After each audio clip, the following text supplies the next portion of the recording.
Hello, everyone. Welcome to the Counterpoint podcast. Today, we are going to discuss about an interesting topic, which is what we are calling spatial intelligence. I am your host, Ritesh, and to talk more about spatial intelligence, I have our senior analyst, Prachir, with us. Hi, Prachir. Hello, everyone. So, can you just give us a brief idea of what this spatial intelligence is and why are we calling it that? Yeah. So we at Counterpoint, we define spatial intelligence as a technology that can generate a dynamic 3D visual representation of an asset.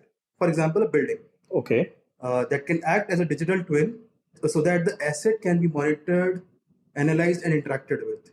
Suppose you are building a 3D representation of a building, and then you are creating a real time simulation of the building so that audience can have an interaction with. Okay. So why we have termed it as spatial intelligence? Because the way it contributes with multiple data sets to pictorially represent an asset in 3D. Okay. Yeah.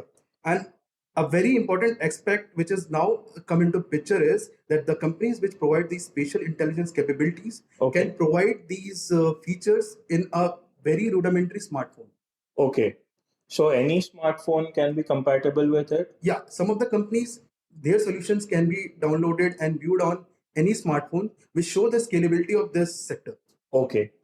And why do we need spatial intelligence? Yeah, so with the expansion of connectivity, we have seen that several innovative technologies are becoming more prevalent. So one of them is location intelligence, Okay. which we have seen. So companies like Google, TomTom, Here Maps, so they have changed the way location is being seen.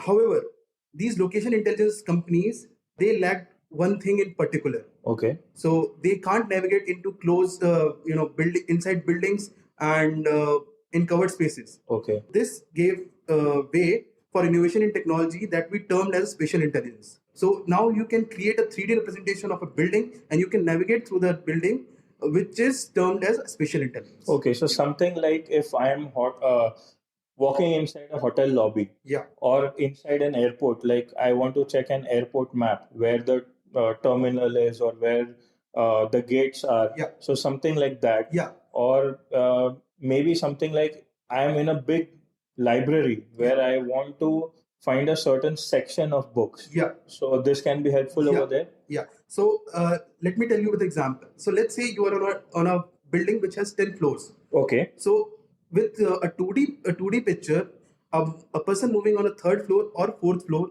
you can't actually differentiate it. Right. But having a 3D representation and navigating through it can, with a spatial intelligence platform, can actually help you to locate and to position yourself on that entire 10 floor building. Okay. And what could be the use case of this? So first of all, the navigation inside buildings are the major use case. Apart from that, we have seen various use cases that are being currently run in the industry. Okay. So one of the examples, actually, one of the companies that we covered catered to a hotel chain. Okay. Yeah. So the company provided a real-time 3D simulation of individual hotel rooms to the hotel chain's customers. Okay. So now the customers can see how my room's gonna look like. So the customers can have a feeling and they can make an informed decision. Okay, whether the room is small or Yeah. whether the bed is big, or maybe something as simple as does it have a working desk? Yeah, does it have a working desk? Does it have a proper setup? Does it have a sea view? Okay. So everything you can have a picturesque view Okay. in a 3D representation of that hotel room. Okay. So this can be used in like multiple different ways. Right. So another example is like in-flight seats, which I think Emirates is following. So when you check in, then you can have the option to see which that your seat is how much leg space does it have? Right. Does it have a window or not? How far is from the washroom area? Okay. So that capability can make the customer to have an informed decision Before choosing that seat, Yeah. basically giving a 3D representation of how you will sit, where, and if you take a look around, what is exactly that you will be seeing. Correct. Okay. Correct. I can give you another example Okay. of a soccer stadium. Okay. So one of the companies that we have covered in this research actually cater to large stadiums. Okay. So when you click on a seat, then it can show you how the stadium is going to look like from that seat. Okay. And so you can choose your seat. So these are the companies which have massive clients in soccer. Okay.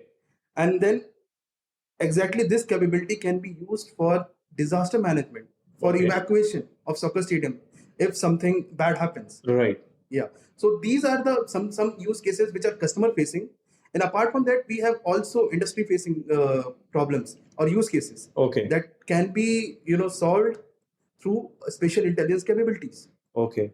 So can you talk about some industrial examples? Yeah. So there's a very big problem in the industry that how to skill people.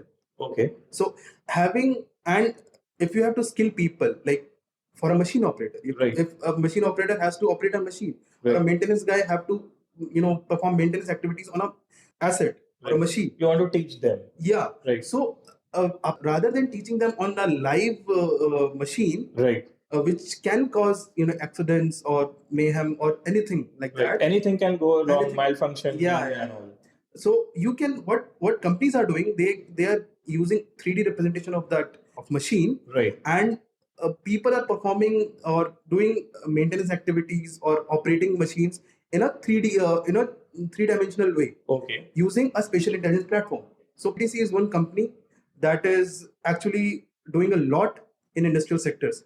The example is from utility sectors, where we have seen a leading company in spatial intelligence is advising government to maintain their power lines. Okay. In vegetation growth areas. Okay. So so the power companies, the governmental power companies, they can cut their spendings, which they have to do manually by surveying the millions of kilometers of the power lines. Okay. So now what they can do is they can have an aerial view of surveying, and then the platform can generate a 3D representation, and the power company can have a targeted maintenance of the regions which require maintenance. Okay, not the whole region, but Yeah. only a specific spot that needs. So that would cut down the costs. Right.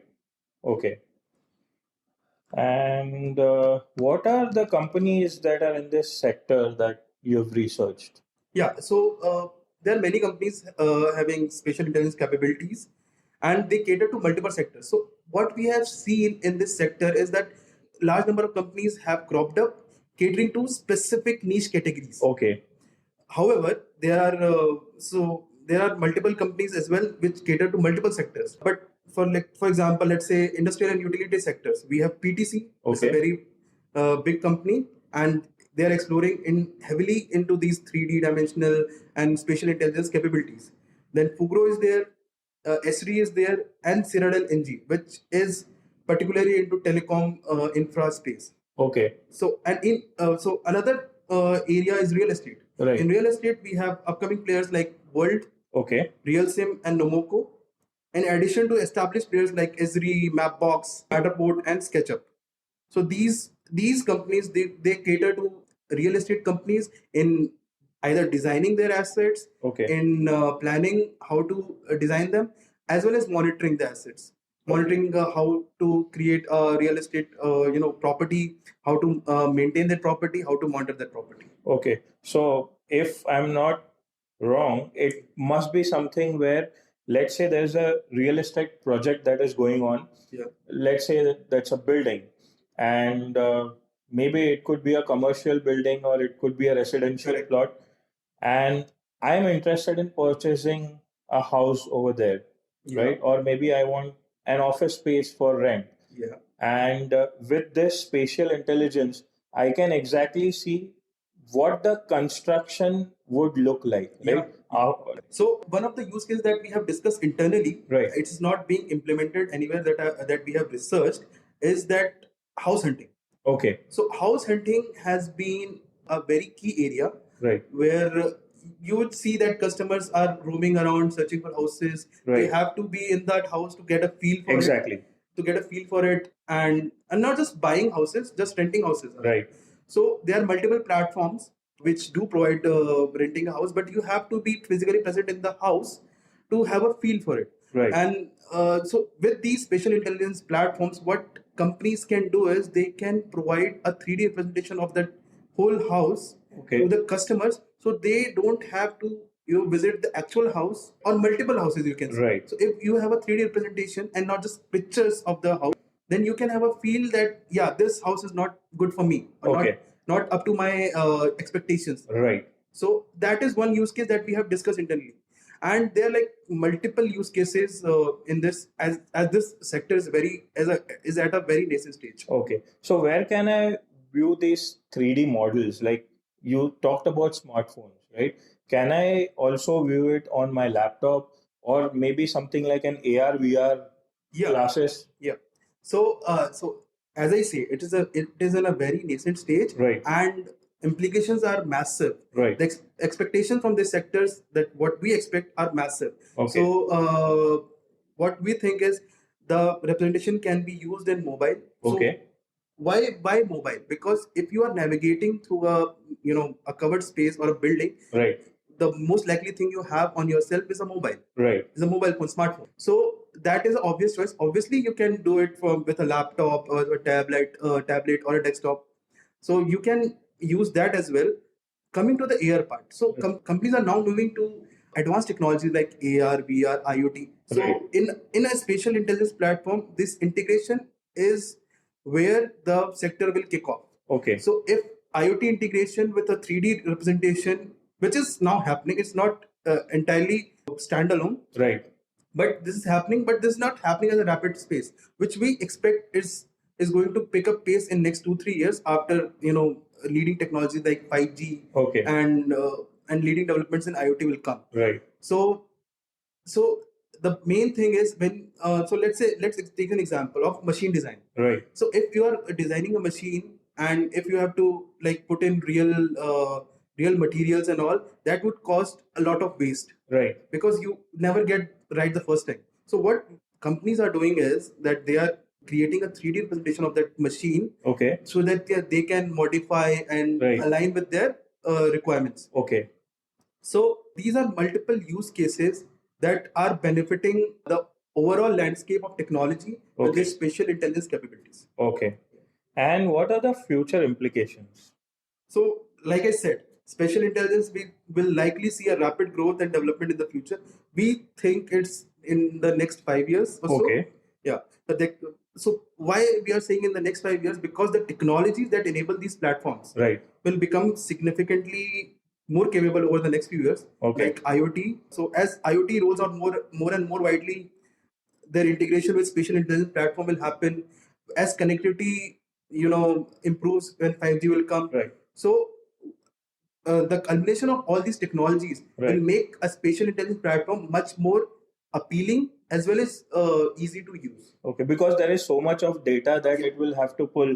You need a 5G speed for, in order to be able to watch it properly. Yeah. Right? Yeah, that's correct. Because previously what happened was there was 3D modeling companies. Right. But the basic problem of them was that creating a 3D model will create a very heavy files. So it can't be used in a smartphone or a tablet. You need to have a big computer to process that data. So what these new spatial intelligence companies are doing, they are providing that high level 3D data to the rudimentary smartphone. Okay. And that is the most innovative part of it. Okay. And cloud computing will also play an important. So most of these companies are using cloud players as their preferred source of compute and storage, and cloud will take a part on it.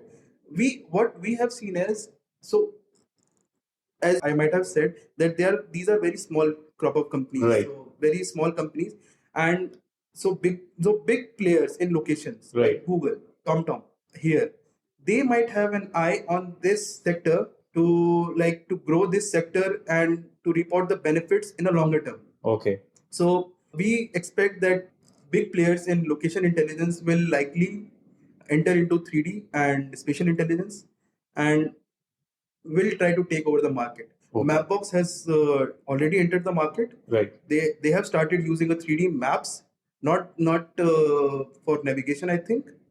Okay. But yeah, they have started. here is rumored to started their own 3D project. Okay. They might as well acquire any smaller player. Okay. Google has acquired SketchUp in 2006, I think. Okay. And it's sold to Trimble. But I think they have a capability because Google is the most customer-facing company on the Right. planet, and they might have some capability to deliver this value or spatial intelligence capability and value to their customers. Okay. In the longer run. In addition to that, like as a capability, spatial intelligence is a vast opportunity. There are plethora of use cases that consumers, corporations, and nations can benefit. Okay. So like skill development is one issue. Right. That developing countries are facing. Right. Which spatial intelligence can benefit. Okay. The countries. Then city and town planning, monitoring, Right. pollution monitoring, you can say. Okay. Traffic monitoring. Okay. So there are plethora of use cases that nations, corporations, customers, they can benefit from. Okay. Well, I think that's enough for today. Yeah. We have got quite a lot of information around the new topic that is spatial intelligence. So thank you for your time. Thank you, Ritesh. Thank you. And thank you, everyone.